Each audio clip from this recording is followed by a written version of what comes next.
সুপ্রভাত বন্ধুরা, কেমন আছেন সবাই? আশা করি সবাই খুব ভালো আছেন আর সুস্থ আছেন। আজকে অনেকটা সকাল সকাল একটু ছাদে আসলাম, তো ভাবলাম আপনাদের সঙ্গেও একটু শেয়ার করে দিই।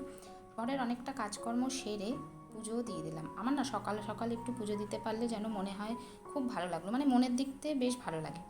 চলে আসলাম রান্নাঘরে, আর আজকে অনেক দিন বাদে করলাম একটু সিমুইটা ওরা বেশ ভালোই খায়, তো সেই কারণে আজকে জলখাবারে রুটি আর তার সাথে সিমুই। আর এই যে আম কেটে দিচ্ছি, এইভাবে না কেটে দিলে আবার খেতে চায় না, তো সেই কারণে এইভাবেই সবসময় কেটে দিই। আর আমটা সোনা বেশ ভালোই খায়, আর অনেকটা টাইম বাদে দেখছি সোনা পাঁপড় খাচ্ছে।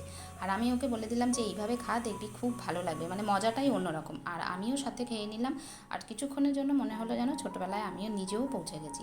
বিকেলবেলা রথের মেলায় গেলাম, আর এই যে দেখুন একটু জগন্নাথ দেবকে দর্শন করিয়ে দিলাম, আমার সঙ্গে আপনারাও একটু দর্শন করে নিন। আর মেলার ভেতরটায় তো ঢুকতেই পারলাম না, কেননা এতটা ভিড়, এই গরমে আর ইচ্ছা করলো না যে মেলার ভেতরটায় ঢুকি। তো প্রথমে যেই দোকানটা, সেই দোকান থেকে কিছু ক্লিপ কিনে ব্যাস হয়ে গেল আমাদের কেনাকাটা। পারলে অন্য আরেকদিন আসবো এই 7 দিনের মধ্যে। আর রথের মেলা পাঁপড় না খেলে হয়, তো পাঁপড় খেতে খেতে এই যে বাড়ি ফিরছি।